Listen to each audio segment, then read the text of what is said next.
Stroke terjadi ketika aliran darah otak terputus akibat sumbatan atau pecah pembuluh darah, yang menyebabkan kelumpuhan motorik mendadak. Neuropati perifer adalah kerusakan saraf hati akibat komplikasi lanjut diabetes mellitus atau defisiensi vitamin neurotropik yang dapat memicu kesemutan dan mati rasa.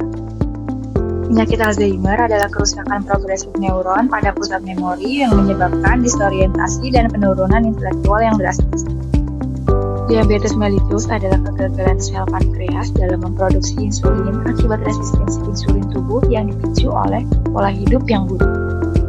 Penyakit tiroid adalah kondisi ketika kelenjar-kelenjar endokrin di dalam tubuh menghasilkan jumlah yang terlalu banyak atau hipertiroidisme atau terlalu sedikit hipotiroidisme. PCOS atau Polycystic Ovary Syndrome adalah kelainan hormon androgen berlebih pada wanita akibat resistensi insulin dan genetik, sehingga memicu siklus haid yang tidak teratur.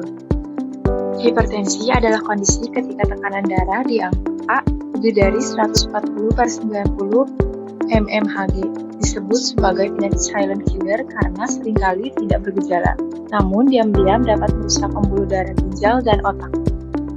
Penyakit jantung koroner terjadi akibat terhambatnya otot jantung akibat sumbatan plak kolesterol di arteri koroner. Penyumbatan total dapat memicu serangan jantung.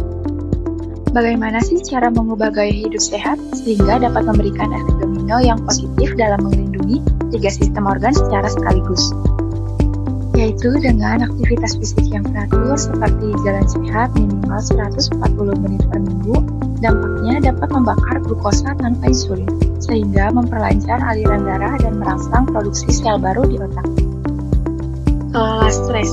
Stres yang berlebih dapat merusak sel memori otak dan menaikkan tensi darah.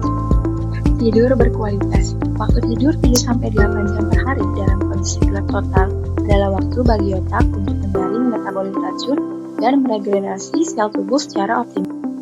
Berhenti merokok. Menghilangkan paparan nikotin dan karbon monoksida yang merusak dinding pembuluh darah dapat mengurangi risiko penyumbatan jantung dan otak hingga 50%. Teman-teman tahu tidak, minum obat tidak boleh sembarangan loh. Ada rumusnya. Namanya Dagu Sibu. Dapatkan obat keras dengan logo lingkaran merah secara resmi hanya di apotek atau rumah sakit. Gunakan. Konsumsi obat secara patuh sesuai aturan pada etiket. Dilarang mengubah, menambah, atau menambahkan dosis secara mandiri. Simpan. Jaga kestabilan obat. Sediaan yang membutuhkan penyimpanan khusus seperti insulin wajib disimpan di lemari pendingin dengan suhu 2-8 derajat Celcius. Buang. Rusak bentuk sediaan obat, gerus tablet, ecerkan cairan sebelum dibuang untuk mencegah penyalahgunaan. Kalian pasti sering dengar kan kalau minum obat setiap hari bisa merusak ginjal. Sini kumpul, kita bahas faktanya. Faktanya, bukan konsumsi obat hipertensi setiap hari yang dapat merusak ginjal loh, melainkan kondisi penyakit hipertensi yang tidak terkontrol yang dapat merusak fungsi ginjal.